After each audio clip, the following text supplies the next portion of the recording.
Okay, so I'm going to tell you how we're going to reference these things. So what we're going to look at is living in the real sense, reality through the senses. People say get with reality. There's a gazillion different realities, but it's your reality through your senses, unfiltered by your fear-based mind. So living in the real sense, real self, and dropping out of the nonsense, the nonsense. So what's the difference? What does each one look like? What does it feel like? Okay, so we're going to do the real sense versus the nonsense. So in real sense, number one, the sense of being unlimited and expansive. In nonsense, in opposition to that, it's thoughts of fear, limitation and life coming in on top of you. Two, in real sense, it's realizing your dreams. And in the opposite of that, in nonsense, it's a recurring hallucination. Life seems like, rather than living your dreams, it appears as if it's a recurring hallucination. Three, in real sense, your life is felt as a whole body sense. And the opposite of that, when you're in nonsense or in head-based fictional realities, is you're experienced as being alienated from the body and cut off from your body. So you're feeling out there. Four, there's a sense of, in real sense, there's a sense of having balance in everything. Your eating, drinking, behaviour, life, everything is relaxed and balanced. And you'll know where you're gravitated towards foods that are most beneficial for you. You only eat when you're hungry, you need less sleep. And life just has a very flowing balance that seems to be orchestrated from some place other than your head. And the opposite of that is an addictive driven compulsion in life. This is how your life feels, like an addictive driven compulsion. Real sense number five. Your real sense sees everything and knows nothing. So it's a blind sense but all powerful sense. The opposite of that is it knows everything and sees nothing. Your head knows everything but sees nothing.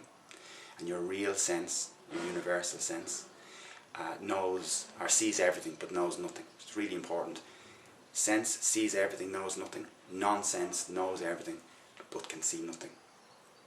Number six, your real sense, the real you, the real sense, knows the value in everything, knows the value of everything and the price of nothing. So it sees value.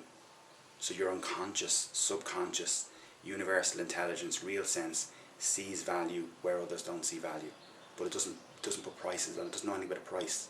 So it sees the value, doesn't know the price. Your head, logic, and fictional nonsense self knows the price of everything and the value of nothing. And you'll have heard that expression where some people know the price of everything, the value of nothing, or the value of everything, but not the price of it. So you want to get into that holistic sense of sees the value in everything but not with a price. Number seven, in your real sense, life feels as an alive and creative life force within you. It's working within you. You feel really, really alive. The opposite of that, when you're in nonsense or in that fictional head sense, is life is seen as flat behind a window, and it has an unreachable sense, like you're outside of your life. So 7 again, life feels like an alive and creative force working through you when you're in your senses. And when you're in your nonsense fictional self, life is seen and felt as a flat kind of an existence behind a window, and it's like you're separated or outside of your life. In your real sense, number 8, is you know what you're living for. You have a purpose in your life. You actually know why. Not a global purpose or a societal purpose, but you yourself have a purpose in your life, and you know exactly why you're living, what it is you want. And there's a faith and a trust and a belief that what you need will come to you, and that it unfolds in a very moment-to-moment basis. So it's not something you can see a mile down the road. It's a very in-the-moment, enlivened sense of purpose in your life. But the fictional ego, nonsense self, life purpose or motive is kind of non-existent or very vague.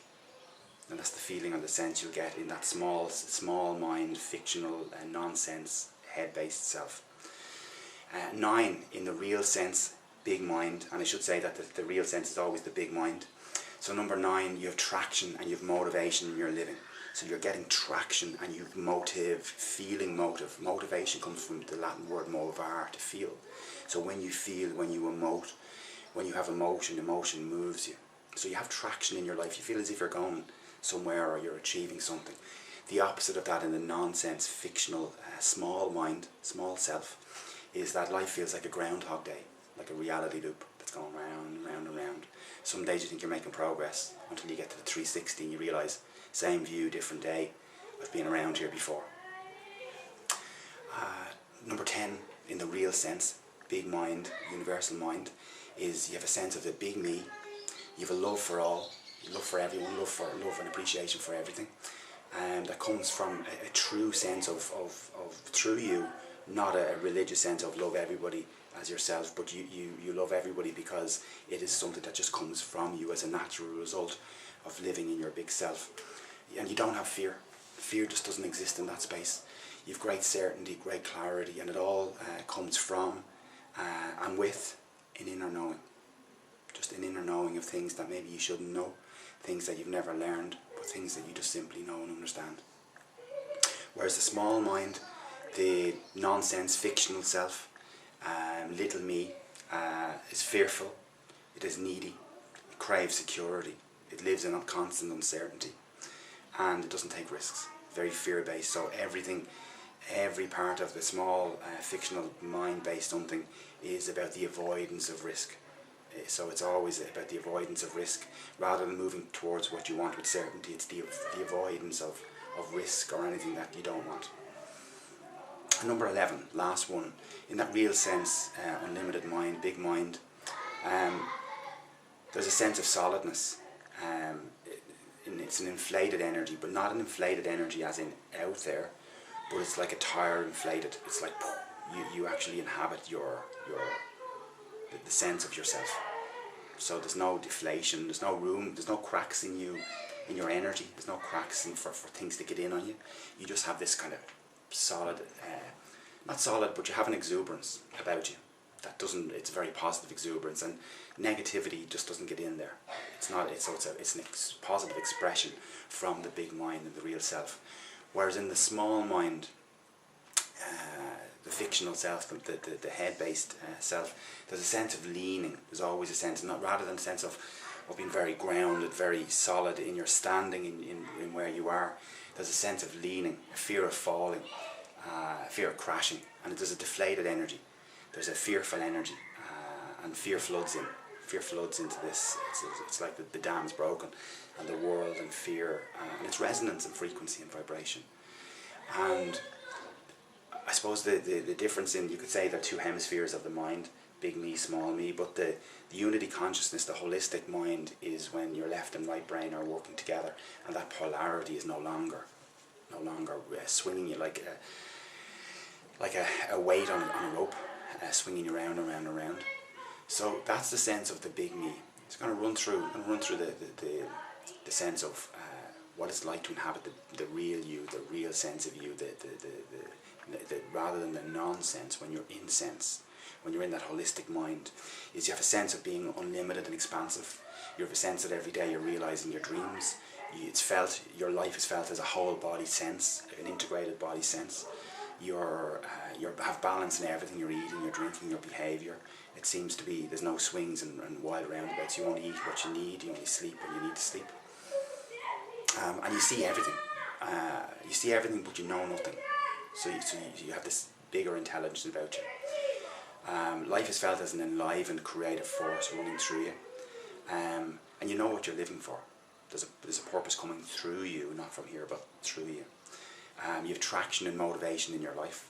You have a love for all, an appreciation for all, a sensitivity and a gentleness, which is something we'll do another video on, gentleness again. And you don't have fear. You have certainty about you, you have clarity, and you have an inner knowing that comes from a deep place within you. You have a sense of solidness, like have you ever seen a tyre inflated that goes poof, poof, and you've got that sense of the tyre is fully inhabiting itself, and there's no room for fear. I hope this has been beneficial to you. It's a little bit of the Apoca material, and it's a sense of what it's like to inhabit the real you, the big you, where there's no room for fear, no room for uncertainty, where you have all these things, and it's simply just a way of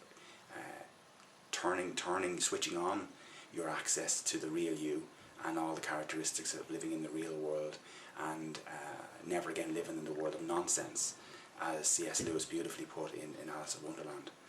So for that, if you'd like more information on co-creating with the universe, with divine intelligence, have a look at paulsullivan.ie, apoca-foundation.org. Have a look at some of the writings on www.paulsullivanonline.tumblr.com. For that, have a great Monday. Really enjoyed spending time with you, talking with you. Thank you for your time. Hope you have an amazing day, and that life expands into that unlimited big mind, and just gets more and more unlimited and more amazing for you every day. Okay, talk to you soon. Thanks again.